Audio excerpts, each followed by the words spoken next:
All right, we are live here at Imperial Pizza in South Buffalo. Welcome to a live edition of Talking Buffalo podcast, part of the Blue Wire Network. I'm your host, Patrick Moran. Thank you, as always, for locking in, whether you're watching this on video live, whether you listen to it on audio in the morning. Appreciate you all. This is an episode that I have wanted to put together for probably a couple years. At least a couple of years. I am joined by two good friends, two of the very best sports journalists. Whoa. Uh-oh. We're not good friends. All right. Great acquaintances. We are great acquaintances. I can't stand this son of a bitch. You kidding me? This is, well, first of all, again, most people are actually listening to this and not watching. I am joined by Tyler Dunne from Go Long and Tim Graham from The Athletic. This is a special edition of Talk Buffalo podcast for two reasons. We talked about this over some wings we're going to get into in a second here. Number one, you guys are probably the only two people in the sports media that known sports media critic Joe from Queens at Buffalo Wins on Twitter actually enjoys. So you guys got that going for you. Love Joe. And also, as the if you saw the banner, this is a Dunne with Graham podcast reunion, man. These guys, not everybody knows this, especially people who've only been in the podcast game for maybe a couple of years, have been following podcasts for a couple of years. You guys are kind of like in Buffalo, too, the OGs to this. First off, and it's great to be here and honored that you would care enough about Dunne with Graham to get it back together. But where Pat really went above and beyond, and again, if you're even watching right now on Facebook Live or on Twitter or wherever you're watching or listening to this, what you can't see is that Pat went above and beyond and actually got everybody who ever worked on the Dunne with Graham crew is here. They're behind the scenes. We haven't seen some of them since 2015. And you really pulled out all the stops to make this a true Dunne with Graham reunion. Here's how old Dunne with Graham is. You guys couldn't even remember for sure when you started the show. No clue. No clue. All I know is I say, hey, Tim, busy tonight? No. Let's meet up at the spot, order some beers, Right. Hit record. Very low budget. I mean, compared to the setup you have here, Pat, it's we were basically, a couple homeless guys down the street just deciding to talk football. But The video we would set up at times with a coffee cup, like a Dunkin' Donuts coffee cup, and we would like chunk out the styrofoam so it would be held up, and we would and so we would have a video version of it. Or there was the one time Matthew Fairbairn's future wife, Christina, held it for the three of us, and she panned back and forth upstairs at the Swanee house for I think an hour and a half. This poor woman. That's when I think that's when Matthew knew she was a keeper. Yeah, that's it right there. I mean, so really we should take credit for their union. That's Without question. Brought them together. They're here. I had a good time. I mean, really, honestly, I'm not just saying this. When I left the Buffalo News to go to Bleacher Report, I remember getting together with you for beers to break the news. I was so sad to tell Tim. I mean, I wasn't even moving geographically, but it was because we had so much fun just getting together. I don't think the Buffalo News has had all right. So they've tried a bunch of different podcasts since, and they don't stick. And I'm not saying that that's on them. I think we just enjoyed it. We did it because we kept doing it. We didn't have sponsorship. We didn't do it. We did it because we had fun. I don't think you can fake chemistry. And I've said this before. I truly mean that. I don't think if you get two guys together, any two people could grab a microphone and just start talking. But if you don't have that chemistry, I kind of feel like people, they see through it. I don't know if you agree with me or not. I strongly feel that way. I could tell when I'm watching a lot of shows. You guys clearly have and had that chemistry. It's funny. Now, you started the show because, again, you don't even remember. In the summer of 2015, I wrote down a list because, and again, look at these show notes. I'm prepared, bro. Anyway, he's done more here than we ever did for all of our shows combined. You just took the words out of my mouth. There's more preparation in those 2 sheets of paper in front of you, Pat, than we ever did for any of our shows. So well, I should probably say, too, on this sheet of paper, I got a couple questions from some fans that we'll get to a little bit later. We'll talk some Buffalo Bills, obviously a pretty big news week, and we'll talk about that. But going back to your podcast, And I get a pretty good amount of credit for doing a lot of these live shows, whether it's here at Imperial Pizza, which I love. Talk about that as well in a few minutes. And I've done shows at a bunch of other places. But you guys were doing this back in 2015. My podcast was 3 years away from even starting. I know this sounds a little bit corny, but I kind of got some inspiration to do that in part because I did follow the podcast that you guys put out. Let me list these are some of the places. I couldn't find the original audio. Otherwise, I would have went to the Buffalo News site and stole the clips and maybe gotten sued for playing them, but that would have been all right. But I did find like some show notes from some of your episodes. Let me tell you some places that you guys are at, if you remember or not. You did a show at Tom's Restaurant in Amherst, Waterfront, which is downtown. Wait a minute. At Tom's Restaurant in Amherst. That's what the show notes we did. And because back when New York State went from smoking, you couldn't smoke in restaurants, and then they had these rules where you had to have the glass partition. You had to like put smokers in like a fish tank, pretty much. And we went there and we were able to sit in there and in the glass, and we didn't bother anybody. That's right. At Amherst. Okay. And we had a really saucy waitress, like straight out of like a sitcom. Like we were like, because we would, if you were the help, we would say, come on, you join us. Like you talk to us, we make an order, bring us, whether we were eating or drinking. Well, like she was like, oh, and people would try to tiptoe around. We're like, nah, don't worry about it. I'm hoping you remember the story though on the waterfront. Okay, well let's. I've derailed already. Do you remember that? No, I like derailing. Okay, I'm gonna let you tell it. I can't remember the name of it though. Waterfront, downtown. I think that's it. But what was the name of the place? There was a bar down there. Yeah, right on the and it's gone out of business and reopened a couple of times. Whoever was there, Terry Pagula and Doug Whaley used to like to go there a lot. They would bring their own wine because they didn't like the wine that was on there. So they would walk in with bottles of wine because Terry liked his Burgundies or his whatever. We should get Monas on here. He might have an idea on those lines. You talk to Whaley, ask him. Yeah. Where else here? Big Tree Inn, which is still around. Swanee House. The Lodge. Oh, the Lodge. The Lodge downtown. I loved the Lodge. Oh, yeah. Where is that? Where was that? Upstairs we did it. Yes. Me and Rodak, we used to go there on Sunday mornings after Saturday night out of the town. Back in those single days, Tim. Lennox Grill. I did a show there. Remember that one. Lager House 95. I'm assuming that's the what the German bar is now. That bar is not open anymore. That's the infamous location for the Doug Moran Dunne with Graham podcast. How was the crowd when you would go to a lot of these places? Zero. There was zero crowd? Well, you did them privately? Or did you do them out in the open? We wouldn't announce it. We would just show up. We would just show up. And we'd ask them if it was okay, and they'd say yeah. And we would do it we didn't do them at night. We would do them in the afternoons mostly. So it would be a lunchy crowd or a brunchy. So there wasn't like this at all. There was no atmosphere to speak of, really.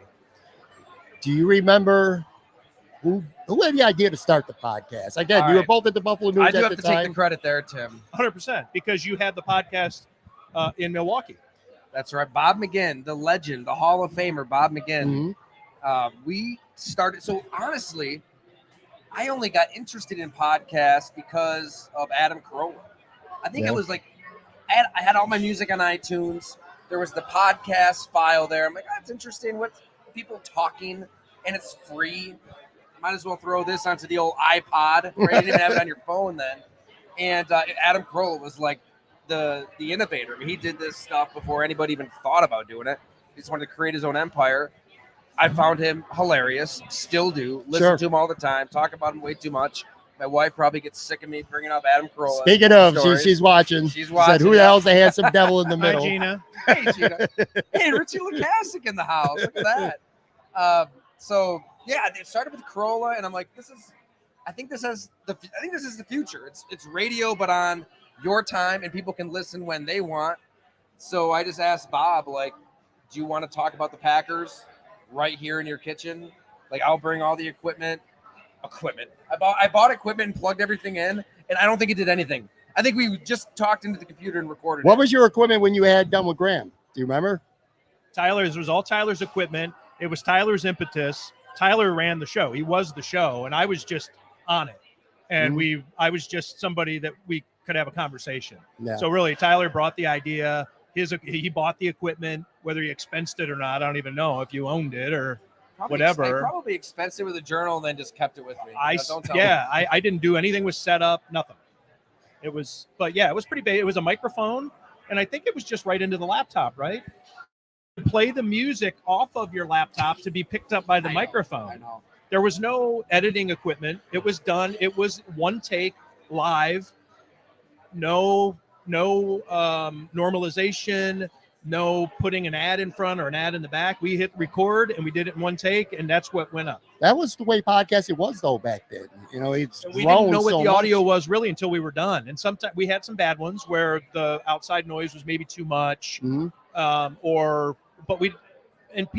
we would get some complaints, but by and large, people didn't seem to care. They were still listening. The content, Yeah, the substance, they liked the it, meat. and there was nobody else was doing it. We don't want bells and whistles. I want you to struggle to listen to my podcast. You need to be in pain. You got to work. It's gotta hurt. It's gotta hurt. You got to work to listen to this show.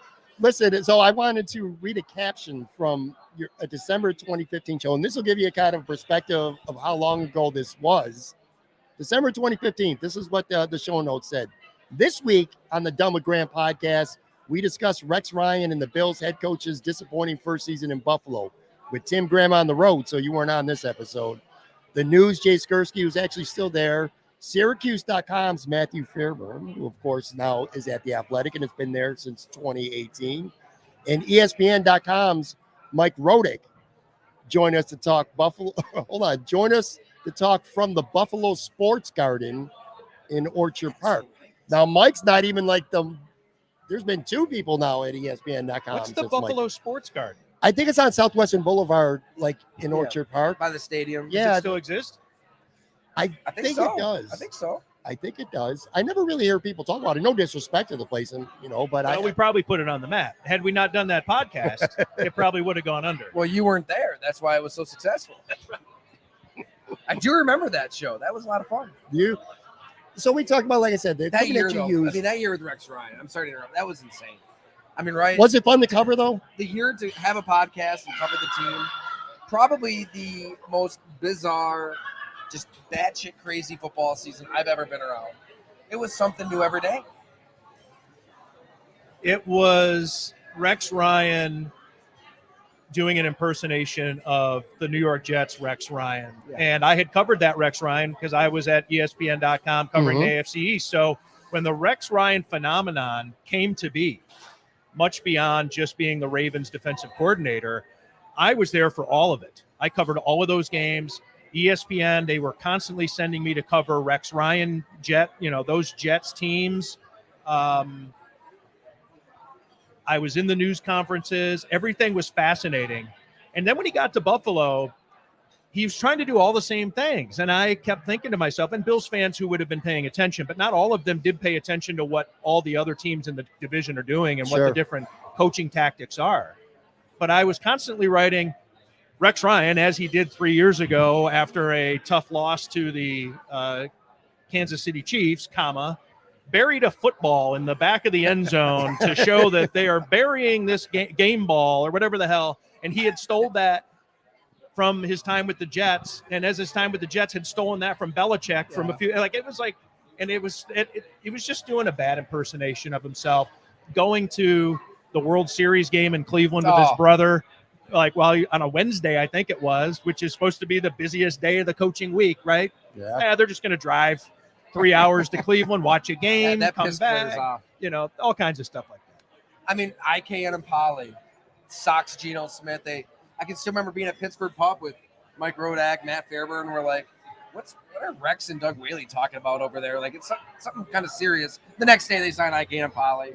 I mean, LaShawn McCoy, the weird orgy thing, he called it. He said it wasn't a weird orgy thing, right? The female-only party. Sammy Watkins, 10 targets or more. The Sean McCoy, Chip Kelly. I'm sorry. That season, honestly, one of us should have been taking meticulous notes and written a book about it. Didn't the Bills win the offseason after that first year? Wasn't it the next year where Rex said that the Bills won the offseason? Carlos Williams didn't win the offseason.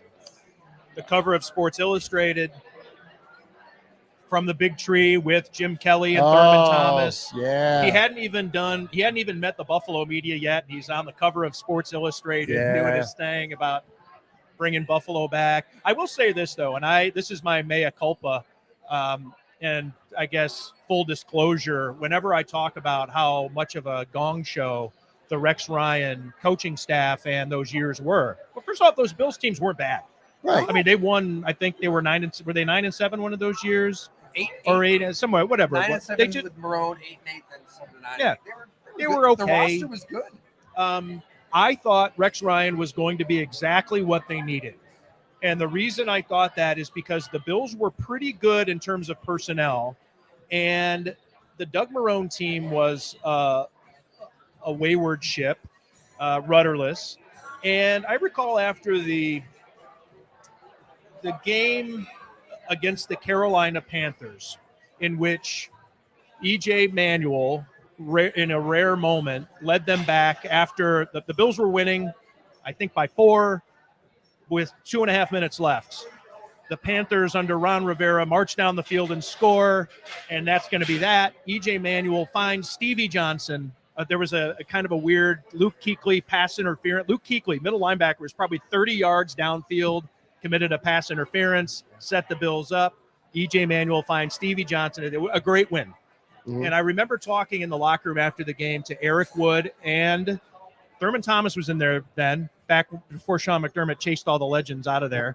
And not a bad move, I don't think. That's not a knock. I mean, There were a lot of hangers on. Sure. Let the legends hang out. Let them hang.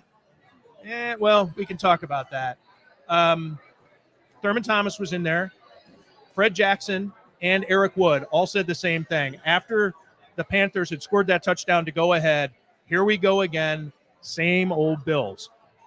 A Hall of Famer and 2 active captains were pretty much saying, here we go again.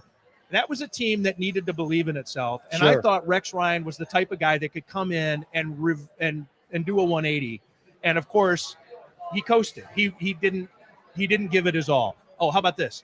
Ed Reed as a coach. Everybody got all worked up. Everybody was borderline erect over the fact that Ed Reed was coming in to be a coach. I was wondering what verb you'd go with there. Same trick that he did with the Jets when he brought in Doug Plank, the guy number 46, the guy who the 46 defense was named after. Brought him in, and he didn't. He was it's all tokenism. It was all just like wouldn't this look cool?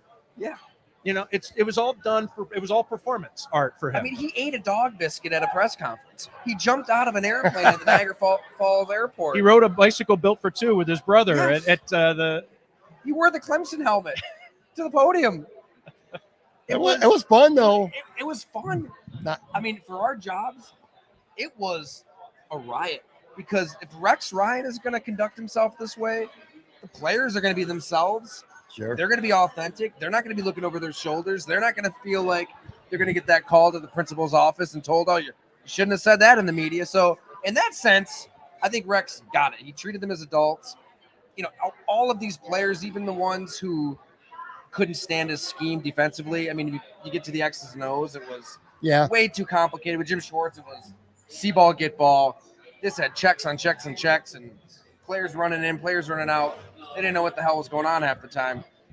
But even some of those players were like, I wanted to run through a wall for him. I mean, Eric Wood would say that. Like, his pregame speeches were out of this world. It was just such a fascinating time that came and went, right? People barely even remember that now. 7, 8 years later. I'll always remember him as one of the worst coaches because I always felt that the teams he was the head coach were really talented and they woefully underachieved. But as a reporter, or even as a fan following the team, and I'm sure as a reporter covering the team, I can imagine that was a lot of fun. Like I said, the podcast that you guys did was a lot of fun. You both still podcast today. Of course, you got Go Long, part of your brand. Tim has Tim Graham and Friends. Talk about, well, let me ask you this. You kind of have, I don't necessarily have to do your show, but in today's market, in today's world with sports media people, if you belong to some kind of brand, you almost feel like you need to have a podcast at this point. Yeah. Yeah, I just enjoy doing it, honestly. Right? I mean, that's kind of why we did our podcast. It's fun to have an excuse to get together, drink a couple beers, talk football. I think it gets the ideas flowing in your head when you are verbalizing what you're thinking about writing. And talk about those 2015, 2016 Bills.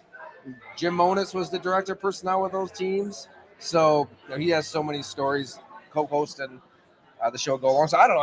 It's just fun having a podcast. I think. Yeah, that's my thought on it too. And I guess more from a practical standpoint, I think it's smart to do because you never know what's around the corner. And that's why I do a lot of different things. It's why I teach at Canisius College. It's why I do the podcast. It's why I just I do the television for Channel 4. You never know what's going to be coming.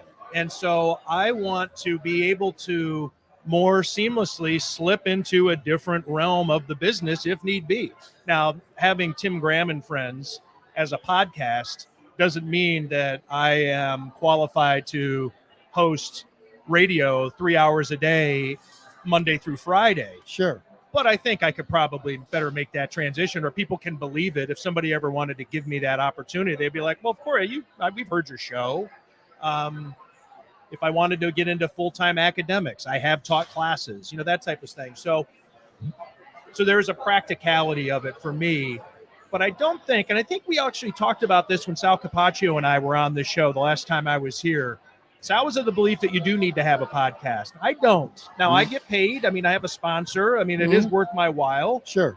Tyler has a website. It's a component for paid subscribers so it gives his audience more. He does exclusives. The Warren Moon happy hour was amazing. All the happy hours that he does. And every time you get one, I'm like, shit, that's pretty cool to be able to offer that. Yeah. So yeah, I mean, you need to be able to get to your audience in different ways, but I don't know that you have to.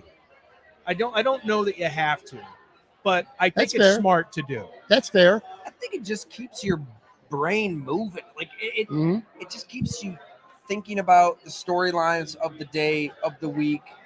It keeps you active, keeps you in it. Think of all the times that you've had a podcast and you come up with an idea for a story that you wouldn't probably have had. Because you're talking with somebody else, they plant a seed and they start scribbling it down maybe. Exactly, and you might not even mention it on the show because you don't want somebody to steal it. You're like, oh, yeah, that's right. And had you been sitting there in the emptiness or loneliness of your home, which we all do nowadays, we don't go to an office. We don't bounce ideas. You don't go to the coffee maker and talk to a guy in the business department who asks you about something. You're like, oh, that's a great question. You don't get that. So being on the podcast really is it helps keep your brain fertile, I think. That's the word. I've said this to you both individually before, and you're both here today.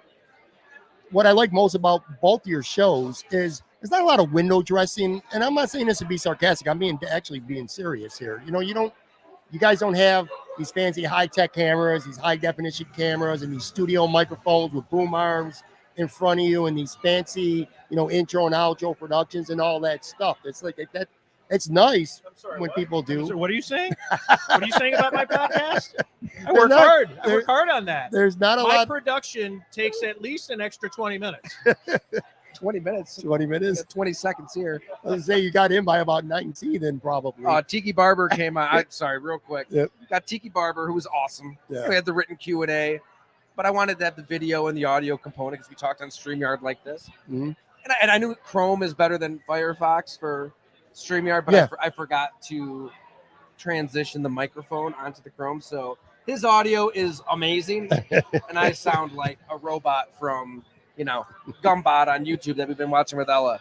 So yeah, it's rough. Window dressing though aside, in all seriousness, you guys both have really good shows that have a lot of substance. Like Tim, like sometimes you have a variety of topics. You know what I mean? It's not just Bills, it's not just Sabres. You take on serious issues when they're warranted. You have some light interviews as well. Same with you, Tyler. And talk about both you, because both your shows have co-hosts that I think are important. In your case, Jim Manos, your case, Jonah. Just talk about your co-hosts and kind of having like some of that chemistry with them, because it is really hard to do a podcast by yourself. I don't know if you guys try it often.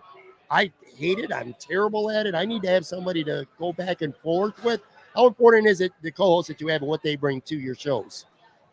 You're absolutely right, because I'll record a solo podcast once in a while, and 20 minutes can feel like 3 hours. Yep. Right? It's difficult. You've really got to have a I don't know what the word is. I mean, you got to feel really good about yourself. Yeah. To speak you that have- confidently and that long. You have to, whatever your topic is, you have to have serious conviction about it. Yes. Because Yes. if you're getting wishy-washy, you'll end up in your own head.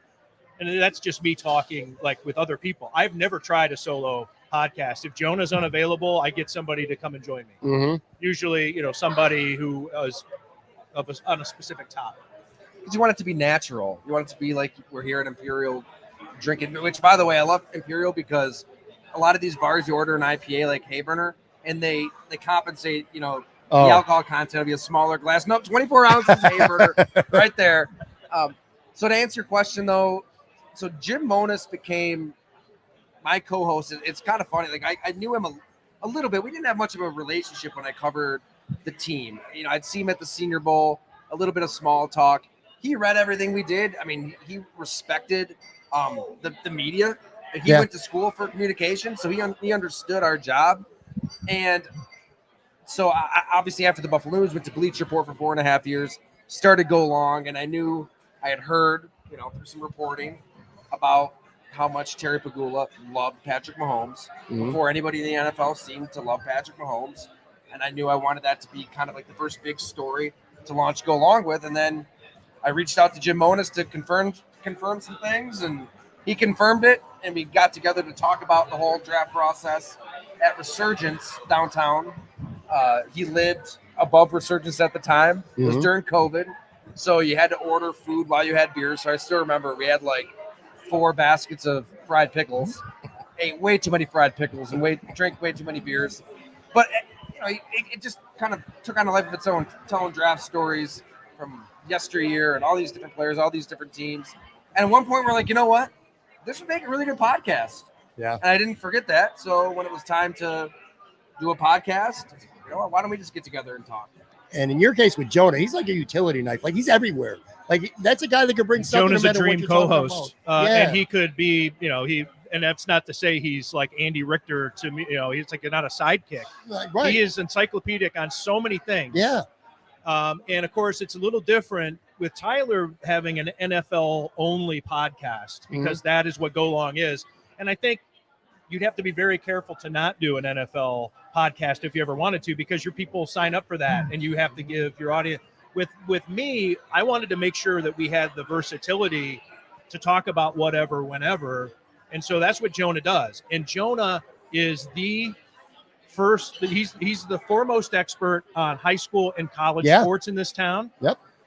Which is something that's neglected. Now, we don't get into it as much as we can because I get a sense that people don't necessarily, but we get into some topics like over the course of the show. We won't just talk about UB basketball or just what's going on with Canisius versus St. Joe's or whatever. But his ability, he knows everybody. He's so connected. He's so sourced, and he does so many different things for his work. He covers the Bills. He covers the Sabres. He covers the Bandits. He's at these every things. TV press conference I ever see with a bunch of reporters. He's always one of them, no matter what team it is. He loves the NBA, so he can talk NBA. He can probably the sport that he was weakest on when we started this venture was hockey, and he now probably has covered more hockey games than anything else over the last year or so because he does it for the Associated Press and now for Channel 4. But the reason we got connected was happenstance. When I was doing the radio show, which was a production of the Buffalo News would send him down to videotape it or to use his phone so they could stream it. And he became a part of the show because you're not going to be in the studio with me and not be a part of the show. I mean, we're going to bust balls and if I have an expert on something in there, hey, Jonah, well, tell us about this. And he'd get on a mic. And when I left the Buffalo News, decided to do my own podcast, it was natural. I mean, he was just he could work in any job. He could cover anything in this town and be an authority at it if he focused only on that. But even though he's spread around, he's still he can carry a conversation and everything. So he's an amazing partner in that regard. Yeah, I'm a big fan. We're live here at Imperial Pizza in South Buffalo. I got Tyler Dunne, Tim Graham with me, a Dunne with Graham one night. I don't want to say one night only because you never know. Come on. You guys It's not might like have your own show. Yeah, it's not like we live in different continents or something, or we had a big root. This isn't like the Who. One night stands. Exactly. Have you ever thought about doing a non-football podcast? Yeah. I mean, Actually, as yeah. part of Go Long, like, would you feel like that was not on brand? There have been so many times where Jim and I have discussed, like, we should do a dad podcast. Talk about fatherhood. Because we end up just BSing about, you know, It's the Tony Kornheiser model. Like, it's guy talk. Completely. Or just whatever. I mean, Jim has got such a, if I can just talk up my co-host now a little bit. Yeah, man. Like I think that it's so rare to have somebody who worked in the NFL as long as Jim did. So he scouted for the Philadelphia Eagles, area scout, New Orleans Saints area scout, you know, in their glory days with Sean Payton. And then Doug Whaley brought him on as his right-hand man, director of personnel with the Bills. It's rare to have somebody who's been in the NFL close to 2 decades and is as unfiltered as Jim is. I mean, he's out.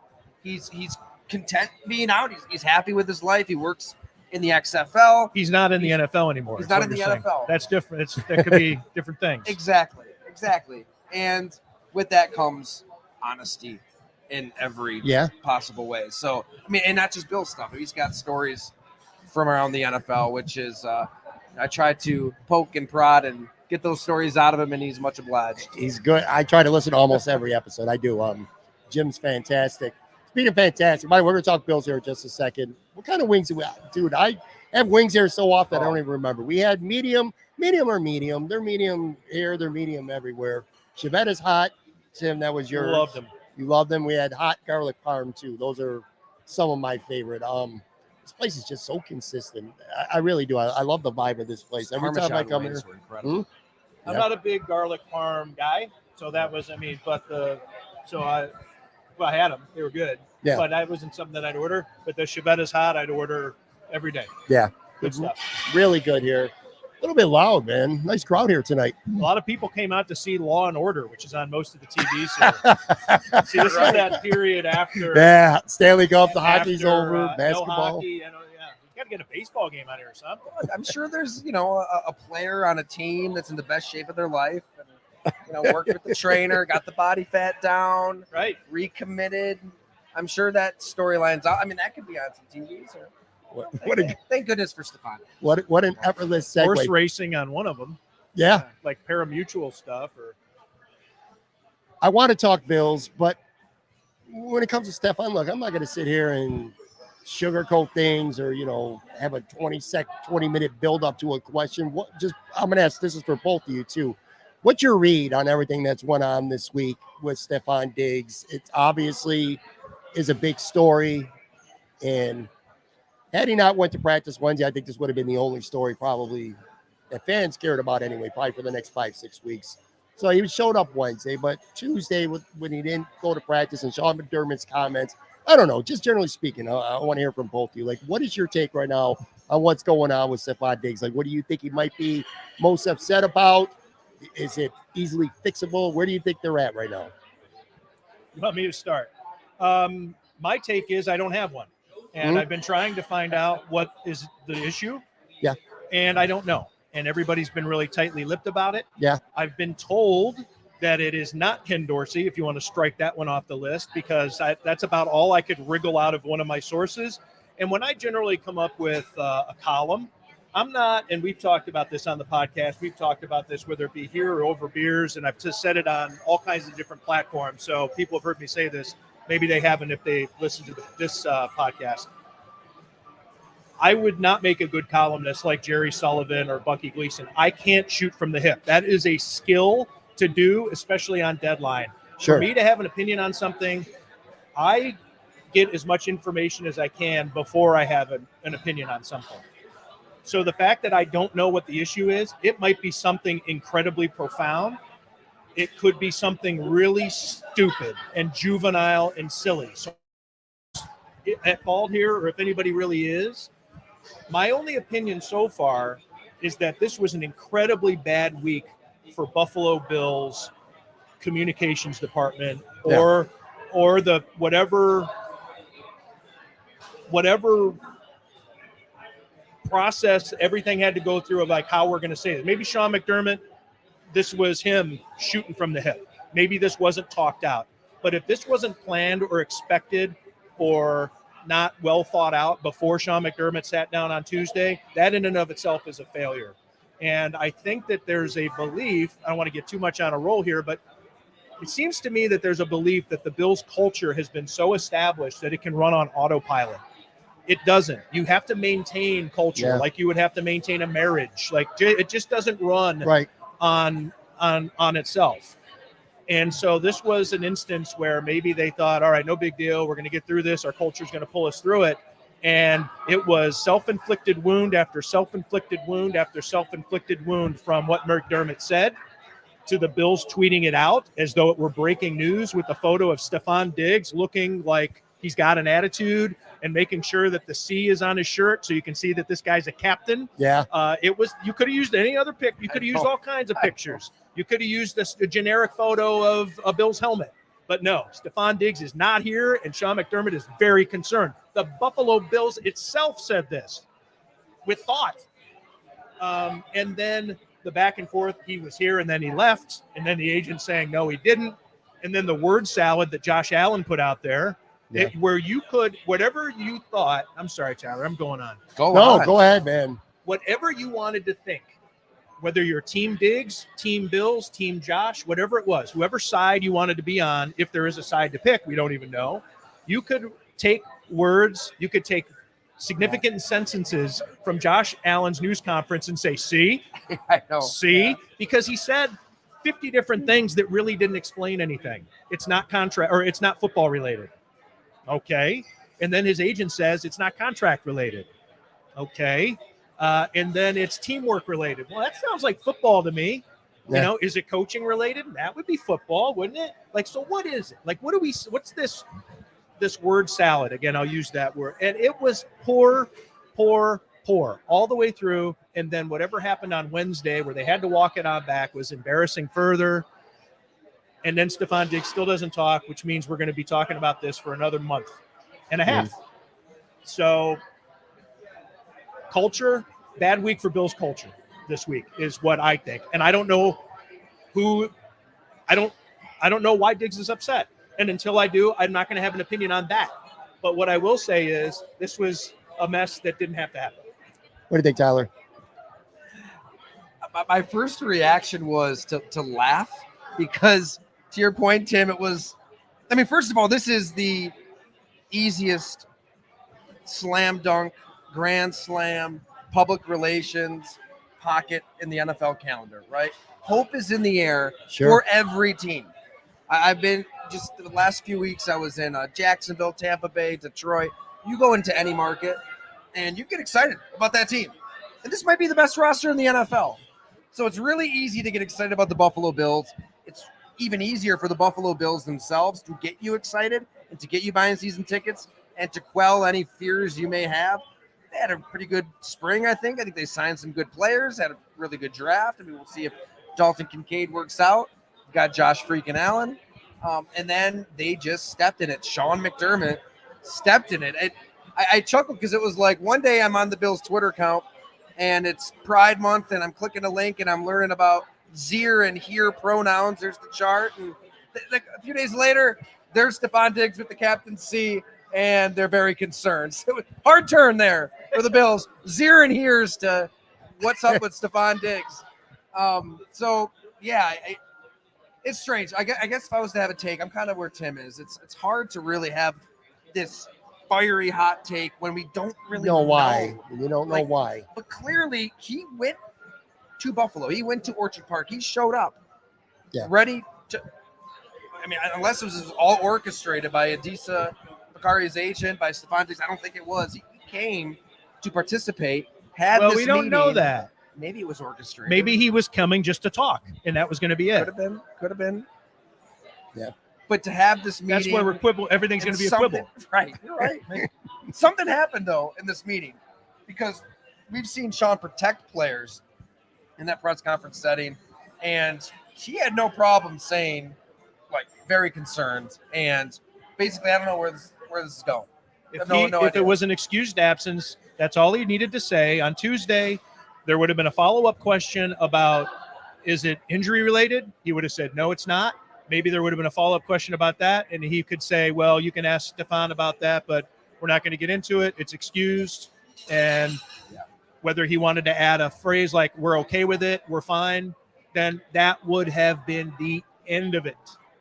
Everybody would have been talking about, well, how's Dalton Kincaid? Like Greg Rousseau, how's he? Von Miller's, he's ready. They would have gone to their list of expected topics that they had ready to go. And then we would be wondering, okay, what is it with Stefan Diggs? And everybody probably would have settled on probably a death in the family.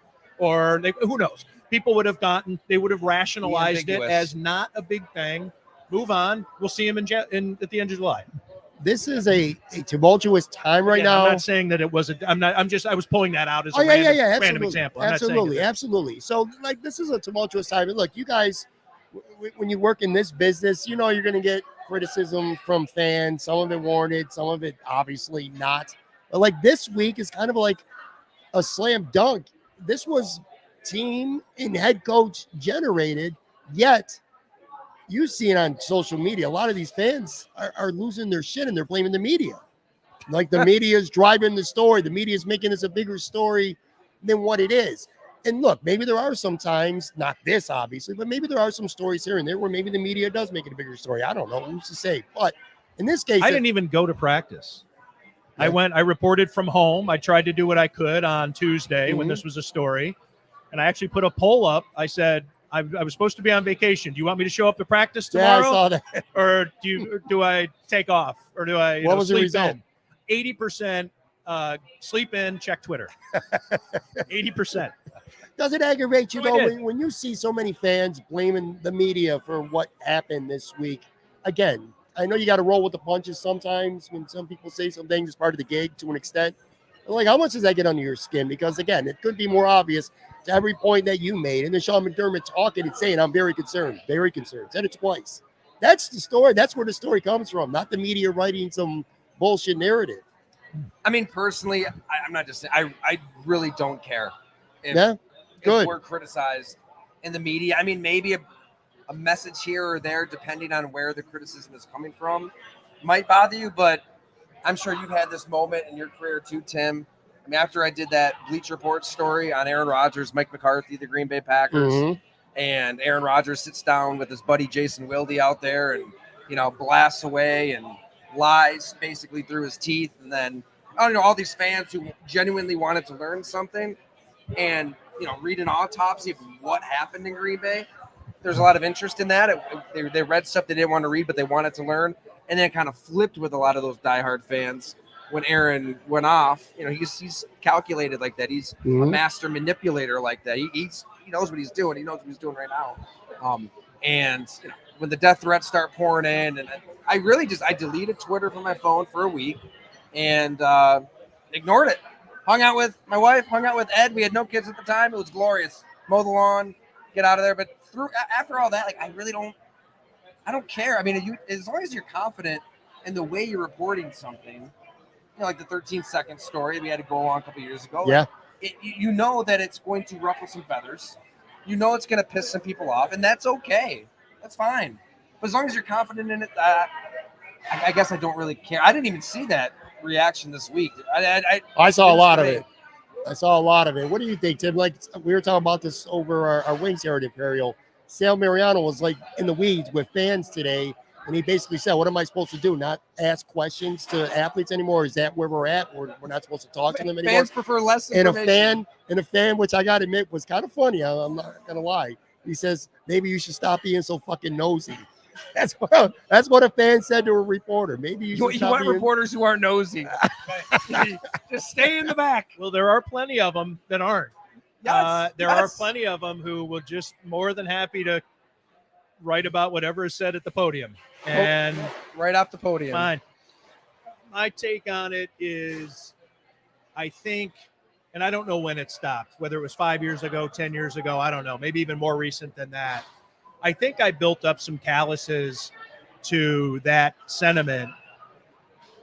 I understand that there are fans out there that could give zero shits about our problems as reporters. You see it a lot, whether it's man, I missed my flight at O'Hare, and now I got to sit here. Reporters will do anybody and people are like, oh, poor you. Yeah. You're getting paid to fly out to Los Angeles to cover a football game, and you're going to have an extra Starbucks at O'Hare. Well, like nobody ever has sympathy for the reporter. Yeah. And so trying to explain, and rightfully so, rightfully so.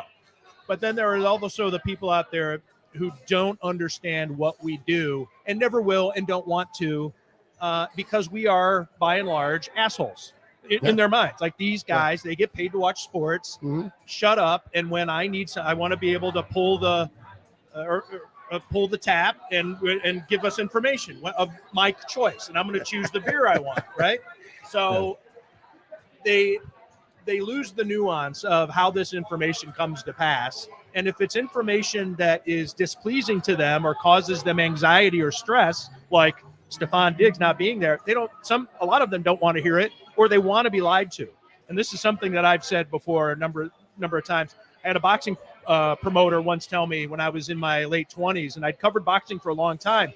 And when he said it to me, we got into a bit of an argument about it because I thought it was ridiculous. But as I've gotten older, I've not only come to believe it, I embrace it. And he told me one time when we were talking about some fighter who didn't deserve to be in the ring against the defending champion, and they were fluffing him up as being better than he was. And everybody knew he was, or a lot of people did whatever. Mm-hmm. And he said, Tim, sometimes people just want to be lied to. And I thought that was one of the most ridiculous things I'd ever heard.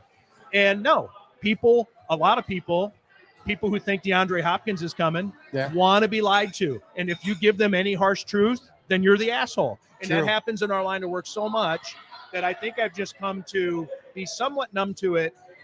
It'll occasionally flare up here and there, most notably with Matt Araiza lately. Yeah. Hey, Tim, when are you going to apologize to Matt Araiza for running him out of town? Well, this isn't how the world works. It was a lawsuit. I reported on the lawsuit. I didn't write a column. I didn't demand that the Bills cut him. I had a Florina Altschiller on my show, who is a former state of Alaska sex crimes prosecutor. That's fantastic. Telling me that it's a feeble case. And we talked about why it wasn't going to probably get to trial and all these other things. I quoted Araiza's attorney on the record. I got both sides on everything. And yet Araiza's gone. The media sucks. Apologize. Get him back now. And you can't reason with people who neither understand nor want to understand how it works. I can just add one thing to Go ahead. Pat. Absolutely. I think that, a lot of beat writers, not just in Buffalo, all over the country, any sport, are no different than anybody who lives on social media today. I think by and large, a lot of people that are on Twitter, Instagram, Facebook, TikTok, which if I ever started TikTok, just shoot me because it's over. They want to be happy. The Go Long readers might demand it. If they demand it, then it's time. No. And it turns into Go Short. It does. Go away. Go away. I think a lot, most people want to be happy, and they want the likes. They want the retweets. Yes. They want those that dopamine response, the endorphins to get. They want all that stuff, and so like the beat writer, I consider myself a little old school, even though I'm younger than TG over here, 36. Like coming up under Bob McGinn, Tom Silverstein. Like there's a way to cover a team, to cover a league. And I think a lot of people who cover football, who cover sports, are in it not necessarily to write a penetrating story that is going to help the reader learn something, good, bad, or ugly. Great. They're in it to get 300-400 likes because here's a 10-second clip of a player at a press conference saying something funny, and I'm going to throw some fire emojis in there and get everybody all jacked up. And that was my work for the day. Like that's how a lot of people cover the team now. It's a word I find myself using more and more. Pandering. It's pander journalism. It's pandering. And it's rather prevalent. And I think it's probably pandering on whether it's politics or sports or whatever. There's money in it. Sure. Because your popularity, your number of followers, if you can, you might be able to monetize it. I think or you're able to justify to the boss that you already have. See, look what kind of look at this engagement I'm getting. If you can sell the engagement, right? You're right.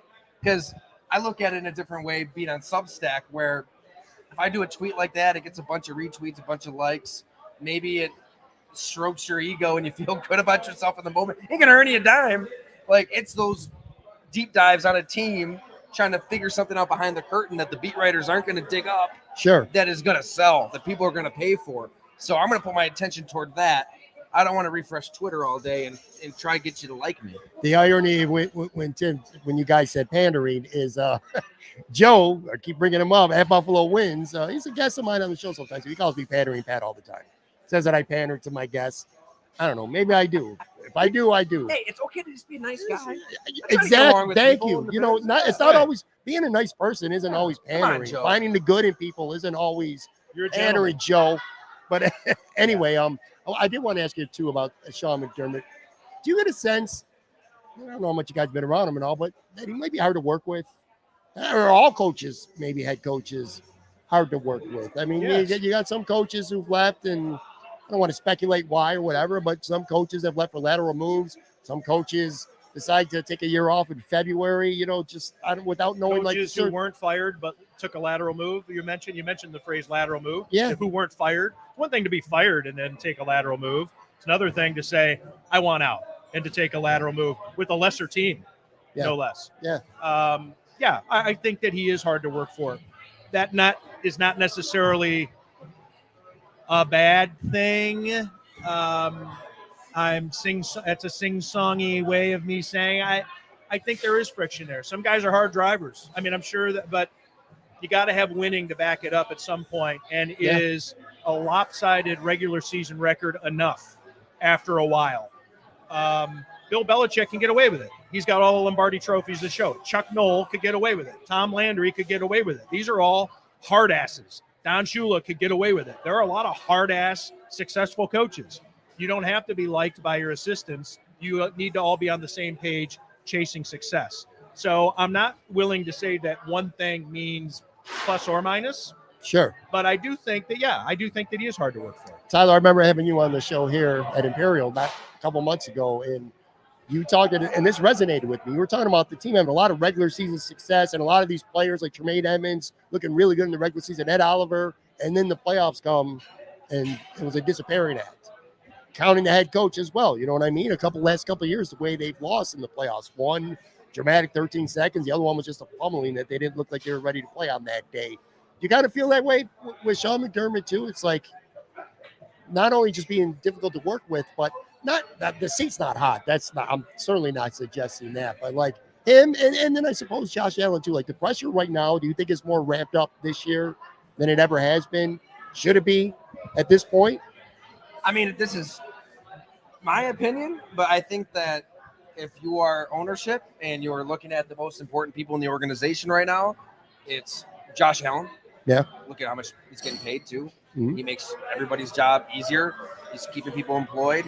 If you take Josh Rosen with that pick, I think the coach and the GM are fired by now. Sure. So I think it's Josh Allen. Then I think it's Brandon Beane because he was behind that pick mostly. And then I think it's McDermott, Diggs maybe after that. Yeah, we might disagree. I know you wrote a great column after the playoff loss. I think that another playoff defeat, if it's depending on how they lose, especially now that we know he's running the defense, you're looking at a Marty Schottenheimer situation, right? How long are we going to let this thing kind of drag on and on and on while we have one of the best quarterbacks in the league? I think that pressure will absolutely ramp up, and I think probably his biggest fault, from what I've been told, and it's a strength too, because they needed this. We just talked about Rex Ryan. They needed this pendulum swing, away from the country club atmosphere, away from the dog biscuits and the Clemson helmets and the nonsense. They needed somebody that's a serious football man to take over, and from day one, he was. I think he's loosened up and let guys be themselves over time a little bit, but still, I think it's a high pressure environment, like even this time of year, right? Like year round. And when you're that boundly tight, you're that tight, and the pressure is that high all the time, God, it's gonna break. And it's been breaking at the worst possible times. Whether it's him, assistant coaches, players, they get in these big moments and they just cave. So if you're going to blame somebody, it's got to be the head coach. I mean, he's setting the bar. He's setting the tone for everybody. So I don't think he's on the hot seat. I agree with you because of everything that preceded Sean McDermott. Sure.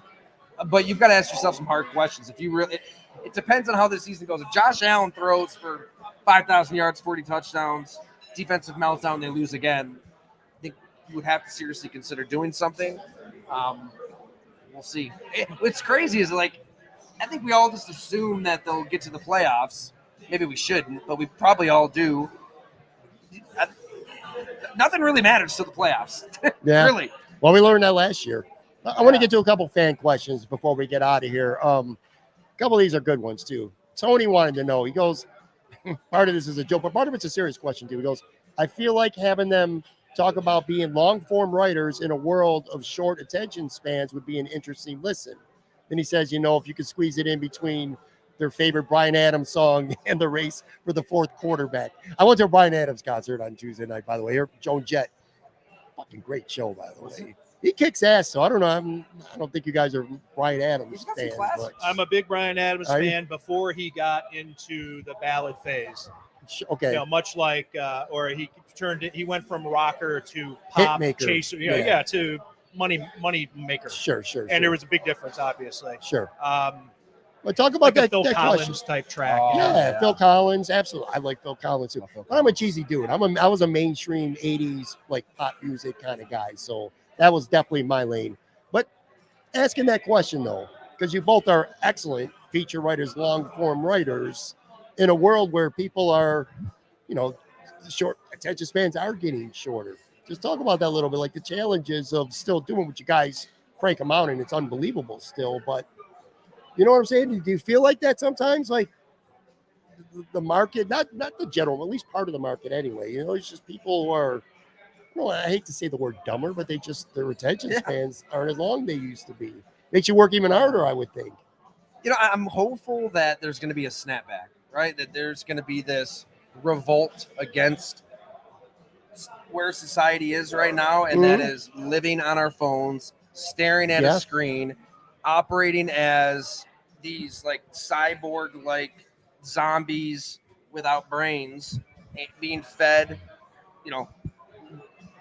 nonsense into our feeds, right? Everything's based on the algorithm. Everything is aggregated. Everything is we know you like this, so we're going to put this in front of your eyeballs. This is what you will like. This is what you will see for the next 8 seconds, and then it's on to the next thing. I mean, what Twitter and Facebook and Instagram are doing is it's kind of evil in a lot of ways. I just started reading Digital Minimalism, which Matthew Fairburn recommended. Have you read that? I haven't, no. Fantastic.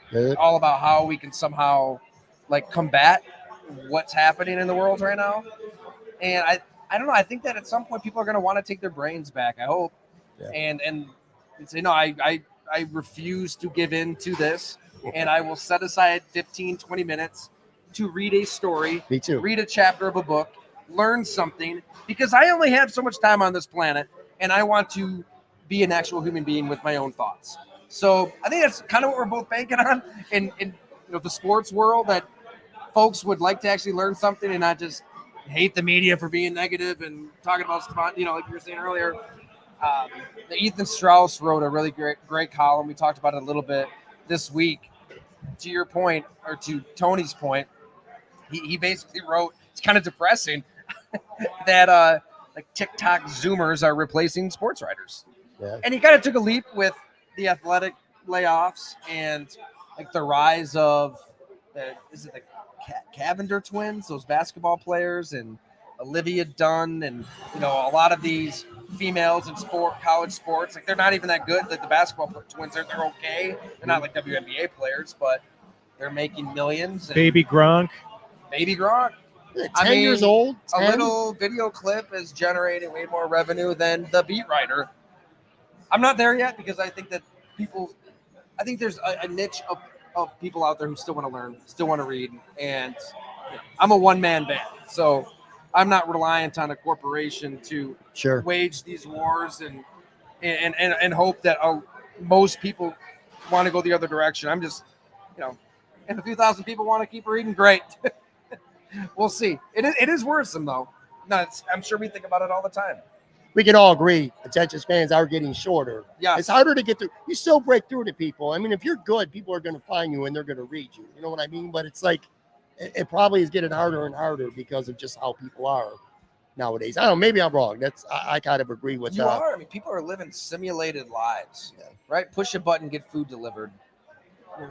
Push a button, this person drives you there. Like what we're doing now, hanging out, drinking beers, You're not one of looking the at our phones. It's kind of strange. You're one of the more old school mid 30s guys that I've ever known, which is Yeah. that's a compliment. Maybe it's too, because by I the went way. bald at 18. Right? Tim, Jeremy asked, he said, talk about being friends, like in a business that's also competitive for stories. You know, like say, for example, you guys or other people, you know, your Yeah. colleagues. It's a great question. Well, oh boy. So Tim, why don't you take the floor for this one for a bit? all right. So I'll confess, I'm not friends with a lot of people who I work alongside, Mhm. and not by design. It's not because we're competitors. If I find you to be an asshole, I don't like you. Right. And that's as pretty simple as it is. When I was down in, all right, so when I covered the Sabres, let me take a step back. When I covered the Sabres up until 2007, everybody got along, whether it was Empire Sports Network, which didn't exist by 07, but I'm talking, I covered Empire Sports, WGR. We all did each other's shows, 2, 4, 7. Yeah. We all got along. We weren't at each other's throat competitive. I was in a place where I felt like I was kind of as the Buffalo News reporter, not because of me, but as the Buffalo News reporter who covered the games on the road, probably covered 72 out of the 82 games. I felt I was the authority. That was like, maybe that was a little arrogance, but that was my, I didn't want anybody else to get a story. I was competitive in that regard, Sure. but we all got along. No problems. When I went down to Miami to cover the Dolphins, it was so competitive. Everybody hated each other. Twitter was just becoming a thing. The Miami Herald reporters would block the Sun Sentinel reporters' accounts so that way they couldn't see when a story was first tweeted or broke. It would cause them at least a few more minutes delay. Mhm. Palm Beach, nobody. I mean, it was maybe a respect that we had, but we weren't friends. We didn't hang out. When I came back to Buffalo, I took that with me a little bit. And I said, if I'm ever back on a beat, I'm going to make sure that we're not like that. Like let's all be friends. Mhm. And I think from outlet to outlet, that's the case. But there are some people, I mean, I'm not friends with everybody. And it's just because I don't agree with how they operate. That could be it could be professional or personal. But I do think it is important to not consider your competitor an enemy because it is super unhealthy.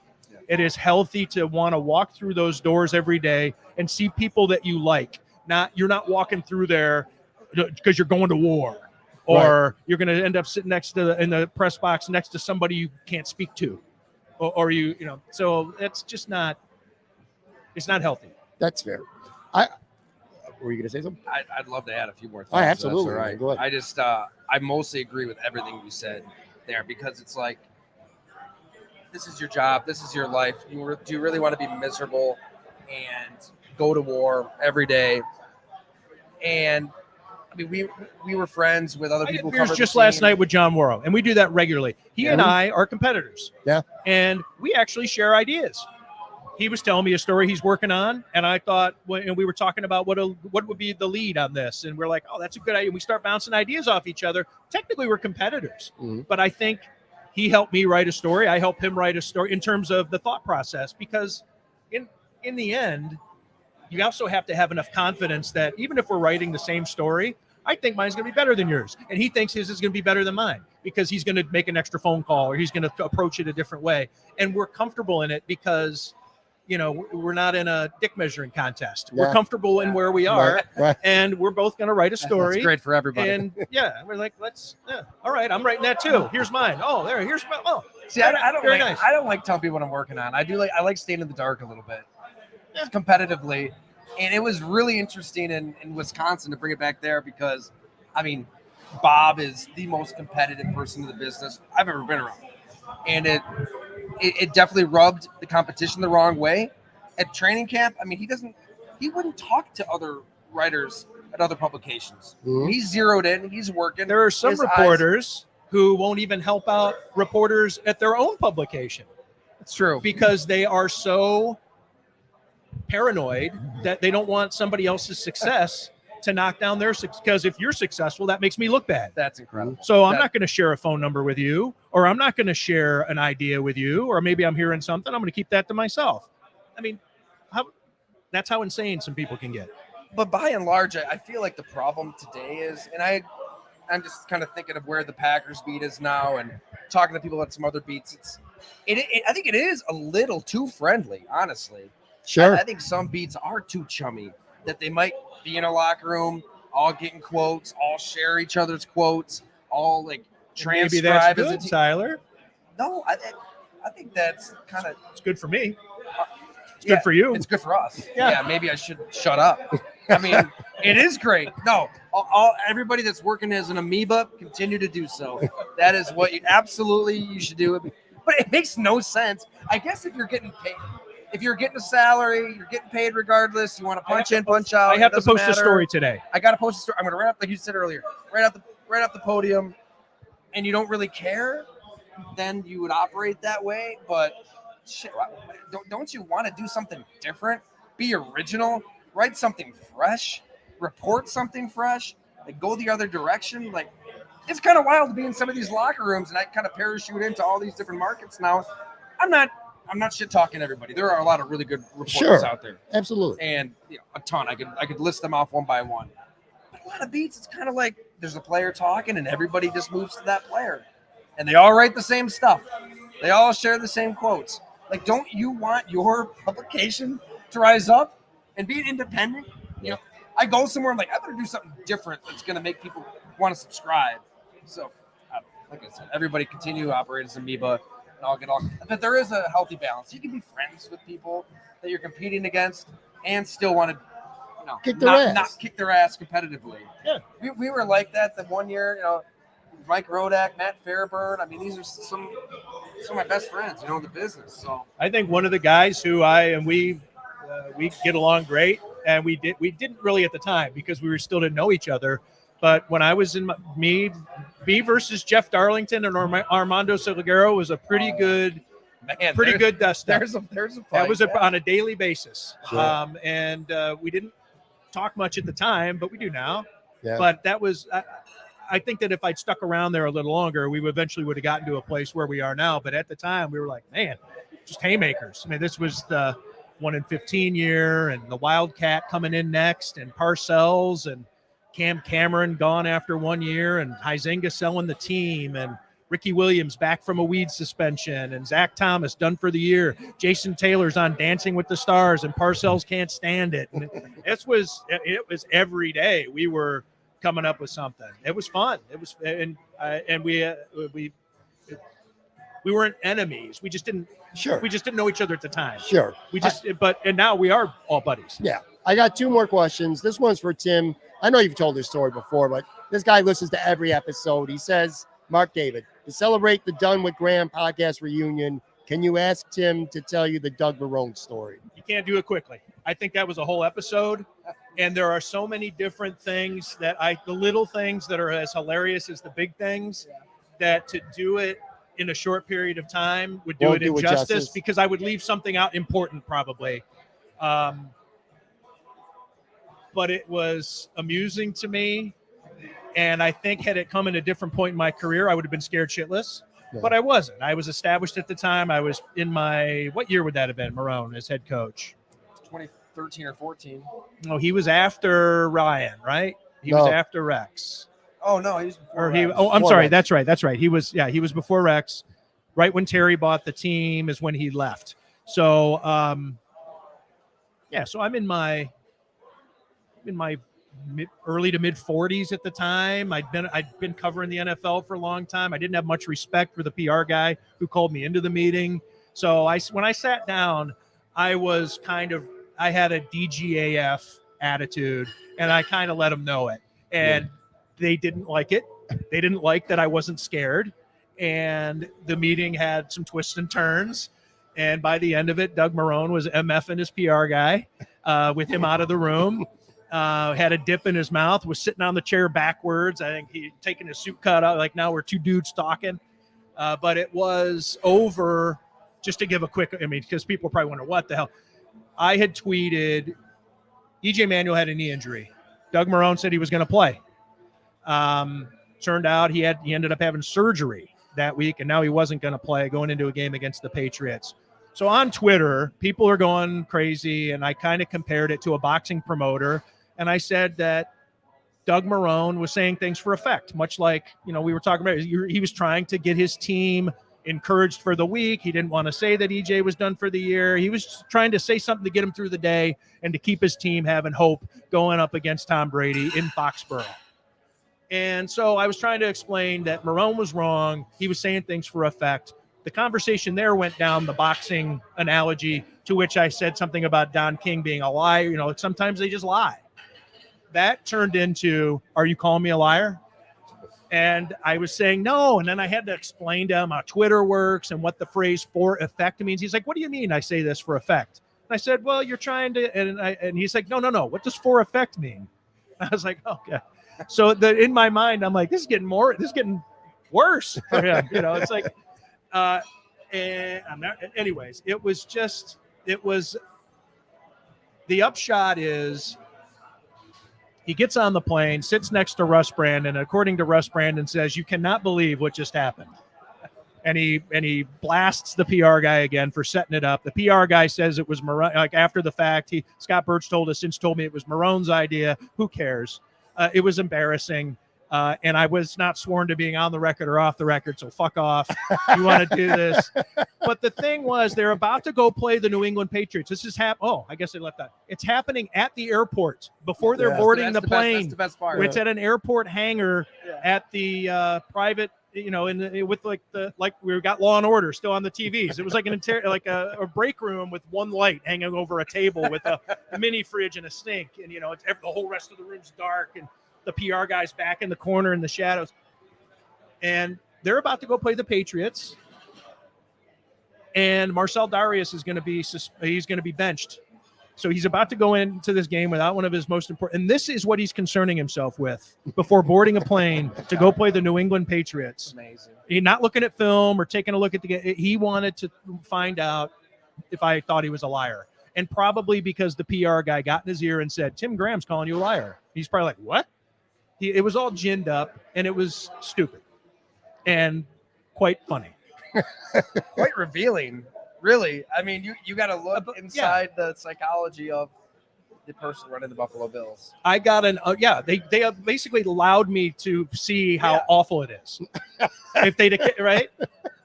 This is what we concern ourselves with. Coaches who the get PR upset guy over tweets. Scott Birchtold pulls, it's folded up lengthwise like this. And he's like, so Marrone sits me down, and Birchtold's standing at the table. And now I'm just, because that's funny. I'm sorry. And so Marrone says, so you think I'm a liar? And I'm like, no. And he's like, and then Birchtold out of his suit pocket, what about this?